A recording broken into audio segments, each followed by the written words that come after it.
Buenas tardes, estudiantes, ¿cómo se encuentran? Espero que estén muy bien junto a sus familias. Y la clase de hoy la vamos a realizar en conjunto. Yo les voy a mostrar un PowerPoint y los vamos a ir explicando. Por lo tanto, me va a ir viendo y va a ir escuchando mi voz, ¿ya? Dentro del PowerPoint están insertas las actividades que deben realizar, así que muy atentos. En el tablón de Classroom voy a subir el PowerPoint solo y además voy a subir el video de esta grabación. ¿Perfecto? Vamos a compartir la pantalla con lo que nos compete para esta semana. Dice entonces, elementos del texto narrativo.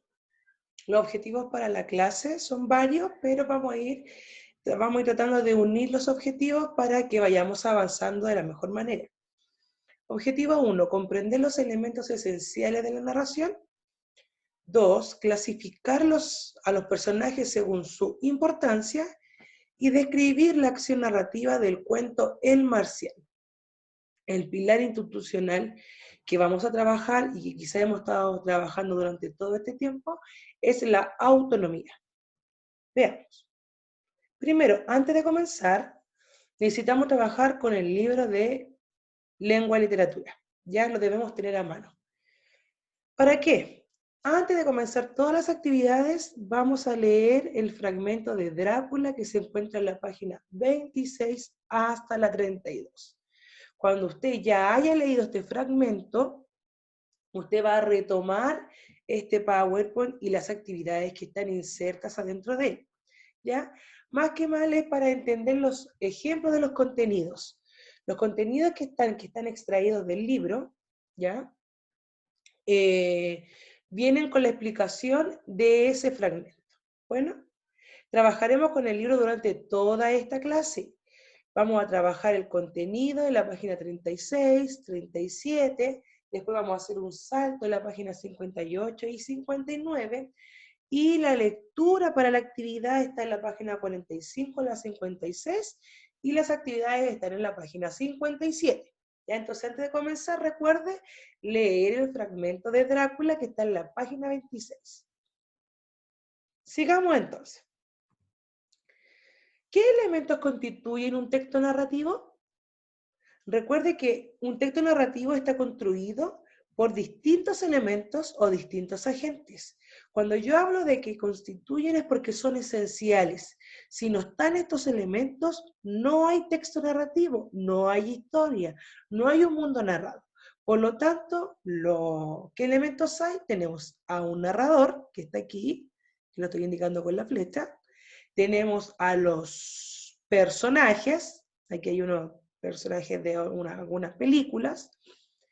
Está el tiempo, ya en donde se basa una historia, un relato.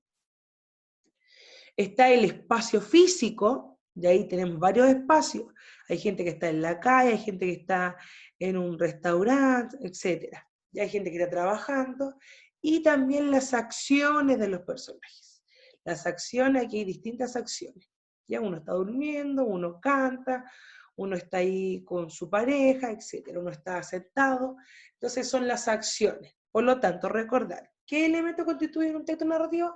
El narrador, que nos narra o nos cuenta una historia, los personajes, el tiempo, el espacio y las acciones que realizan esos personajes. Entonces, si no están estos elementos en el texto narrativo, no se puede constituir un texto, ¿ya? Para partir. Veamos entonces el tema de los personajes. La clasificación de los personajes según su importancia. Primero, recordad que estamos trabajando con el libro, ¿ya? Entonces usted abre la página y puede ir complementando lo que está acá. Yo le saco una foto a la página y la inserto. Bueno, en la página 36, si quiere seguir. Entonces, los personajes. Ya dijimos que es un elemento constitutivo de los textos narrativos, por lo tanto es esencial. ¿Por qué? Porque ellos realizan las acciones de la historia, ¿ya? ¿Cómo lo conocemos? A través de la voz del narrador. Recuerde que el narrador es un ente ficticio, es la voz que nos cuenta una historia. Y estos tienen características tanto físicas como psicológicas, ¿ya? Y que ustedes ya conocen de años anteriores. Ahora, lo importante en este curso es tratar de identificar aquellas que son psicológicas porque nos permiten comprender el actuar de los personajes, ¿ya? Ahora, existen tipos de personajes según la importancia. Y cuando hablamos de importancia, hablamos de cuán importantes son dentro del relato, qué es lo que realizan dentro del relato. Entonces, tenemos a los personajes principales, ya, entonces su importancia es súper, importantísimo, ¿ya? ¿Por qué? Porque son el centro de la historia, realizan acciones fundamentales para su desarrollo, poseen una motivación para los actos y, eh, y que presentan, ¿cierto?, la evolución dentro de este mismo. ¿Ya? Por lo tanto, son principales, son los protagonistas.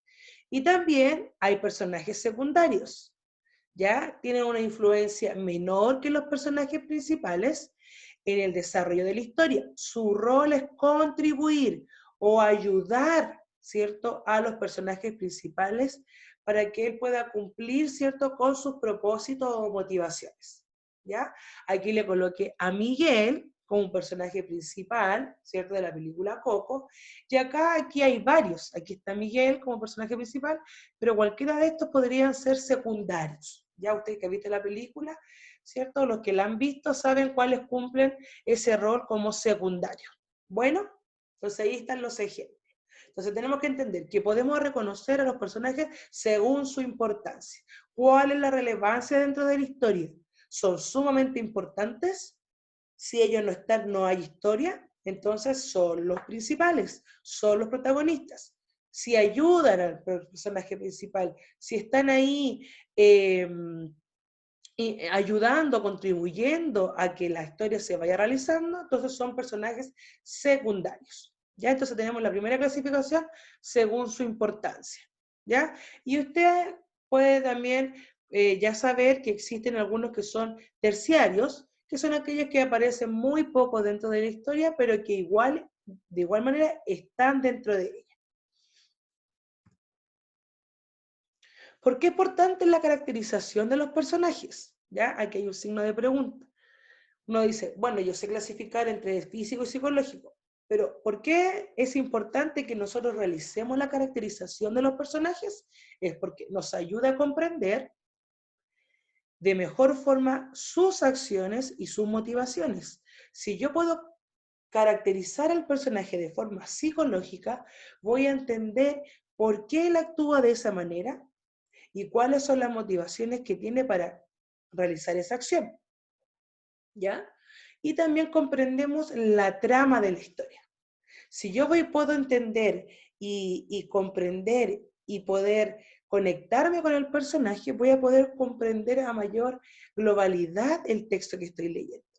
Entonces sale ahí en el libro, esa es la página 37, para reconocer las características de un personaje debemos fijarnos en lo que hace y lo que dice. Eso me permite a mí eh, poder sacar conclusiones, puedo inferir, ¿cierto? ¿Cómo es un personaje? ¿Qué es lo que hace? ¿Cuáles son sus acciones a realizar? ¿Y qué es lo que dice? ¿Y por qué lo dice? Además de que los otros personajes o el narrador dicen de él a lo largo de la historia. Además de lo que otros personajes hablan de él, o el narrador dice del personaje. Entonces yo me tengo que fijar en lo que hace el personaje, en lo que dicen los otros personajes, o lo que incluso dice el narrador de ese personaje. Todas esas cosas me permiten a mí extraer información de ese personaje y poder caracterizarlo. Los ejemplos que están aquí son extraídos del fragmento Drácula. Por eso yo les pedí que pudiésemos leer el texto antes para poder entender. Entonces acá dice que según lo descrito por el narrador, ahí tenemos una pista del narrador, el conde Drácula es un hombre viejo y muy pulcro, muy limpio, muy dedicado, le gusta la limpieza extrema, ¿ya? Entonces ahí vemos una característica física, ya un hombre viejo, de edad, y también una característica psicológica, según sus acciones.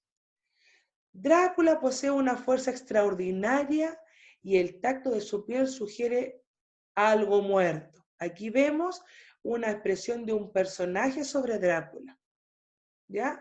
El conde es muy inteligente y estudioso, y según sus propias palabras, Drácula está acostumbrado a establecer las reglas. Todas estas cosas son características del personaje. Y acá son los fragmentos textuales que están extraídos del texto Drácula, ya que me permite saber a mí todo. Esto es lo que yo saco como conclusión. Esto es las características que yo hago de un personaje. Bueno, pasemos. Dentro del conflicto, bueno, nosotros ya lo habíamos visto en clase, las acciones de los personajes son elementos de la narración. Eso también tiene que quedar claro. Como lo vimos en clases anteriores, esos ojitos nos dicen que ya lo habíamos visto, el conflicto mueve a los personajes. Por lo tanto, están estrechamente relacionados a las acciones que ellos realizan. El conflicto mueve el problema que se presenta dentro de un texto, hace que los personajes se vayan moviendo, realicen acciones, ¿ya? Por lo tanto, es sumamente importante identificar el conflicto. Entonces, en el inicio de un relato se nos presenta uno o más personajes, cuya situación se complica por la presentación de un conflicto. Dicha complicación los obliga a reaccionar y realizar acciones para enfrentarlo.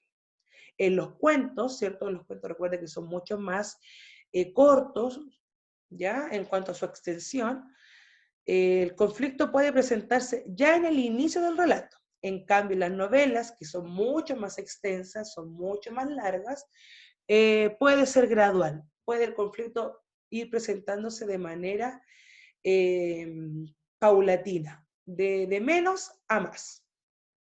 Y acá también hay fragmentos leídos. Estos son los fragmentos que se leyeron y se extrajeron para poder identificar el conflicto. Entonces aquí vemos cómo el conflicto va aumentando. El conde expresa su decisión de mantener a Harker junto a él en el castillo. El narrador comienza a sentir el aislamiento en el que se encuentra y a percibir el peligro. El narrador el narrador comunica su temor de que hay algo sobrenatural en el conde Drácula, y el narrador confirma su situación y da a conocer el conflicto presentado en el fragmento. Entonces acá, estos son los ejemplos que nos permiten extraer el conflicto, el problema en el que se sitúan los personajes. ¿Sí? ¿Vamos entendiendo? Perfecto. Sigamos a la siguiente diapositiva. La acción narrativa. ¿Qué es la acción narrativa? La acción narrativa es la serie de acontecimientos que configuran la trama en un relato. Entonces, las acciones que van realizando los personajes de forma encadenada, causa y efecto, ¿cierto? Son eslabones que se van juntando y que van armando un relato. Se llama acción narrativa. Entonces son los diversos acontecimientos que van emergiendo dentro del relato y que están ligadas con las acciones que realizan los personajes. Entonces acá, esto está en la página 57. Vamos a ir a la página 57. Perdón, a la página 58 de nuestros libros, y dice, aquí hay un pequeño mapa conceptual. La acción narrativa es uno de los acontecimientos es cada uno de los acontecimientos de la historia. Y además existen dos, las acciones que son principales y las acciones que son secundarias.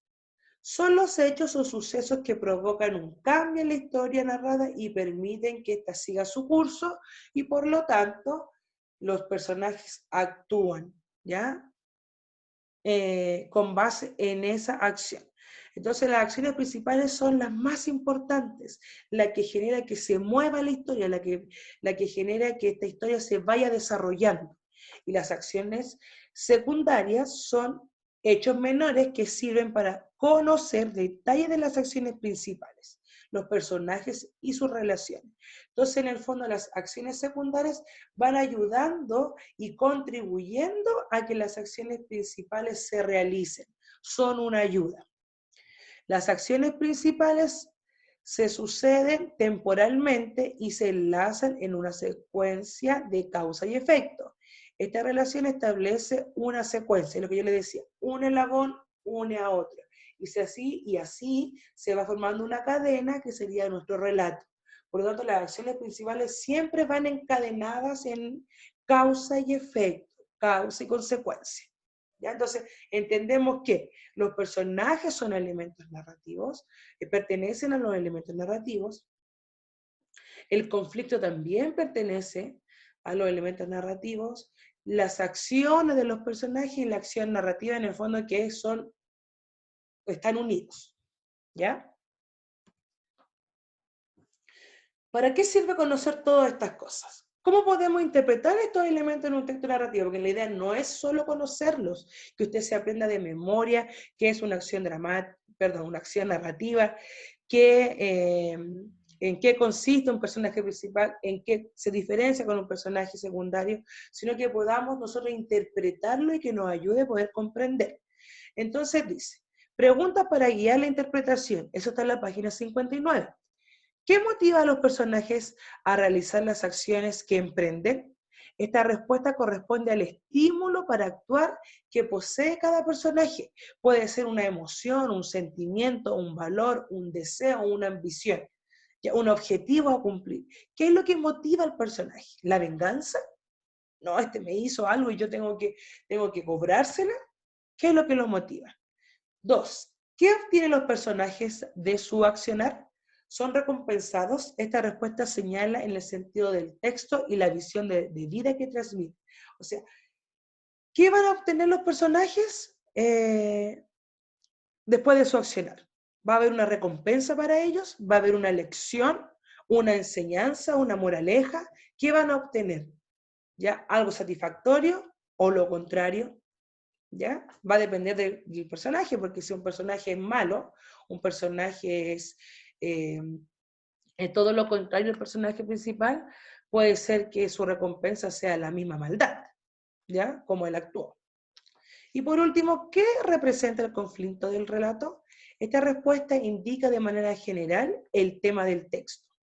La forma en que se resuelve dicho conflicto señala el sentido del relato. O sea, si yo comprendo el relato, si yo lo puedo interpretar, si yo lo identifico y lo reconozco, yo puedo entender la globalidad del texto, ¿ya? Y eso puedo yo entender cuál es el sentido del relato, ya cuál es su idea principal, qué es lo que me quiere enseñar a mí como lector. Entonces, entendemos que todos estos elementos que vamos uniendo, ¿cierto? Vamos encadenando, sirve para que nosotros lo podamos interpretar, solamente para que podamos comprender mucho mejor lo que leemos. Y ahora vienen las actividades. Leer el cuento El Marciano de las páginas 45 a las 56. ¿Ya? Este es un fragmento de Crónicas Marcianas. Aquí está, entonces, El Marciano, en la página 45. Y cuando ya hemos terminado de leer el texto del Marciano, vamos a realizar las actividades. Yo se las marqué aquí. La 1, la 2, la 6, de las 7 vamos a realizar A y B.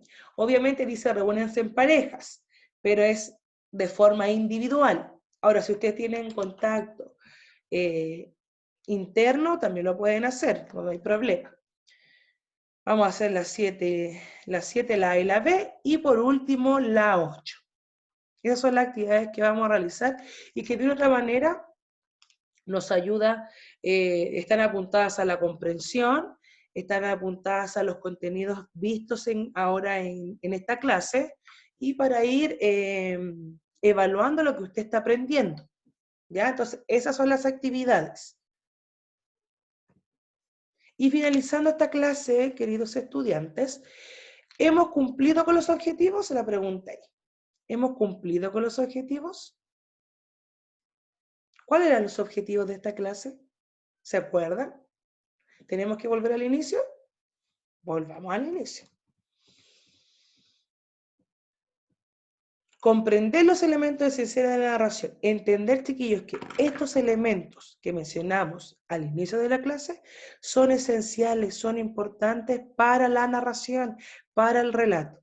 Clasificar a los personajes según su importancia. Puedo clasificar lo que voy leyendo, qué personajes son principales y qué personajes son secundarios, y describir la acción narrativa del cuento del marciano. Lo vamos a ver cuando ya podamos realizar la actividad que está al final de este PowerPoint. ¿Ya? Entonces, podemos decir que de los objetivos hemos cumplido la mayoría y uno está por corroborarse. Tener en mente, acá, esta niña que está pensando, tener en mente que todos los elementos son parte de los textos narrativos, o sea, las acciones, acción dramática, perdón, acción narrativa, el narrador, los personajes, el tiempo, el espacio son elementos narrativos y sin ellos no hay mundo narrado. Y conocerlos, ya uno dice, ¿para qué estoy aprendiendo esto y de qué me sirve aprenderlo? Nos sirve para comprender mejor lo que leemos. Entonces ahí hay un libro, ¿cierto?, que nos abre un mundo de cosas, pero yo tengo que también ser un lector ideal y comprender todo esto, y conocer los elementos del texto narrativo, comprender el conflicto, entender a los personajes, caracterizarlos, me ayudan a mí a comprender mucho mejor lo que estoy leyendo. Entonces la clase de hoy día, chiquillos, esta es, espero que pueda entender lo que se ha querido transmitir. Recuerde que es acción narrativa. Creo que lo he mencionado mal, pero es acción narrativa, ¿ya? La acción narrativa, ese es el concepto que hay que recordar y que a lo mejor yo me confundí. Así que esta es la clase, chiquillos. Les mando un fuerte abrazo y espero que ustedes puedan hacer las actividades y así poder trabajar en la clase del día jueves, ¿ya? La idea es que dudas y consultas las hagamos ahí, ¿ya? Vamos a tener 30 minutos para poder trabajar, así que la idea es que aprovechemos ese tiempo al máximo y dudas, consultas se pueden realizar a través de ese medio, si no, a través del correo. Así que les mando un abrazo y que estén todos muy bien. Chao.